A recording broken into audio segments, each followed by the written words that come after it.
আমরা কাউকে ভয় করি না, কোনো কিছুকে ভয় করি না। আর আমার সাথে তো ছিল আছে আমার কোরআনের পাওয়ারে এই গ্রন্থটা কি হচ্ছে, ধ্বংস হয়ে গেছে। এই পুরা মালদ্বীপ মুসলমান হয়ে গেছে। শুধু তাই না, কোরআনের এমন পাওয়া, কোরআন খবরের মধ্যে যাবে। যখন তোমাকে খবরের মধ্যে রাখা হবে, যখন তোমাকে খবরের মধ্যে রাখা হবে, তুমি খবর থেকে যারা তোমাকে খবর দিতে গেল তাদের পায়ের চাপ, পায়ের তাদেরকে চলছে, এছাড়া শব্দ শুনতে পাবে, কিন্তু তোমার ডাক্তার শুনবে না। কিন্তু কোরআন কি করবে? তোমার খবরের মধ্যে চলে যাবে, তোমার খবরের মধ্যে চলে। কিন্তু না, কোরআন বলবে তোমার এই কোরআন বাধ্য হয়ে তোমার মুখের উপরে থাকবে। তখন তুমি বলবে, হে পাখি, হে দুনিয়ার পাখি, তুমি কে? তুমি তো আমাকে রক্ষা করতে পারবে না। তুমি কি করবে? তখন কোরআন বলবে, আমি কোন দুনিয়ার পাখি না, আমি কোন দুনিয়ার পাখি না, আমি হলাম আল্লাহর কালাম কোরআন। এই কোরআন, যে কোরআনের সাথে মহব্বত রাখবে, যে কোরআনের সাথে মহব্বত রাখবে, কোরআন তার সাথে কবরের মধ্যে যাবে, গিয়ে কি বলবে? কবর থেকে তাকে হেফাজত করবে, কবর থেকে হেফাজত করবে। কোথায় কালকে আমাদের দিন, যখন আল্লাহ রব্বুল আলামিন কোরআনের কি রকম সম্মান করেছো, কি রকম তুমি এই কোরআনের সম্মান রক্ষা করেছো, তুমি জানতে তোমার বলবে, আল্লাহ আমার কাছে তো কোরআন নাই, জিবরাইল আমি কোরআন নিয়ে গেছেন, জিবরাইল আমি কোরআন নিয়ে গেছেন, আমার কাছে তো কোরআন নেই, আমি জবাব দিতে পারবো না। আল্লাহ রব্বুল আলামিন জিবরাইল আমিনকে ডাক দিলেন, জিবরাইল আমিনকে ডাক দেওয়ার পর জিবরাইল বলবে, আল্লাহ আমার কাছে কোরআন নাই, আমি তো আপনার বান্দা, আপনার প্রিয় বন্ধু মুহাম্মদ রাসূলুল্লাহ সাল্লাল্লাহু আলাইহি ওয়াসাল্লামের কাছে কোরআন নিয়েছি।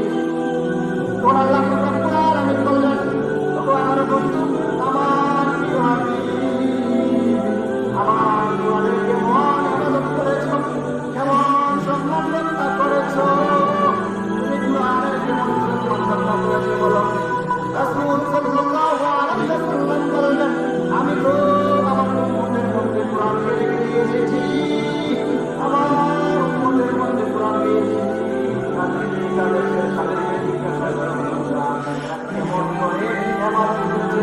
তখন আল্লাহ রব্বুল আলামিন সব মানুষকে একত্রিত করবেন ইসলাম দেওয়ার জন্য। যখন আমাদের নবী, প্রিয় নবী মুহাম্মদ মুস্তাফা সাল্লাল্লাহু আলাইহি ওয়াসাল্লাম আল্লাহর কাছে কিছু সময় দান চাইবেন, ওগো আল্লাহ আমার এই উম্মত পুরোপুরি দিতে পারবে না গো, আমার এই উম্মত পুরোপুরি দিতে পারবে না, আমাকে কিছু সময় টাইম দিন, আমি আদম নবীর কাছে চলে যাব, আদম নবীর কাছে চলে যাব। আল্লাহ পাক রব্বুল আলামিন আমাদের নবীকে কিছু দান দিবেন, আদম নবীর কাছে গিয়ে বলবেন, আমাদের নবী বলবেন, ওগো আদম নবী, এই যে দেখতেছো তোমার সন্তানরা, তোমার সন্তান আমার উম্মত, তোমার সন্তানদের কাছে, আমার উম্মতের কাছে কোরআন রেখে এসেছিলাম, তারা তো পুরোপুরি হিসাব দিতে পারবে না, তারা কেমন ইবাদত করেছে, কেমন রক্ষা করেছে, পুরোপুরি হিসাব দিতে পারবে না। যদি আপনি আমার সাথে চলেন, আপনি আল্লাহর কাছে দরখাস্ত দেখবেন, আমি একটি দরখাস্ত দেখবো, এই যে আপনার আমার মধ্যে সমস্ত নবী দিতে গেছেন, আপনার আমার মধ্যে সমস্ত নবী দিতে গেছেন, আপনি দিবেন, পত্র দিবেন আল্লাহর কাছে পিতা হিসাবে, আমি দিব আমার উম্মতের পক্ষে, আপনি দিবেন আপনার সন্তানদের পক্ষে, যখন যা দিতে মঞ্জুর হয় মাফ হয়ে যাবে। কিন্তু আদম নবী বলবেন না, আমি দিতে পারবো না, আল্লাহ বিশ্বকর্মা রহমাতুল আলামিন ব্যর্থ হয়ে যাবে, তাই বলে যাবেন। কিন্তু আল্লাহ রব্বুল আলামিন বলবেন, হে নবী, আজকে আমি বান্দাকে জিজ্ঞাসা করবো না, আমি আজকে কোরআনের উপর ছেড়ে দিলাম, কোরআন যাকে ইচ্ছা যার সাথে সুপারিশ করবে, কোরআন যার সাথে সুপারিশ করবে, আমি আল্লাহ রব্বুল আলামিন তাকে ফেরেশতা দিয়ে দিব। সুবহানাল্লাহ।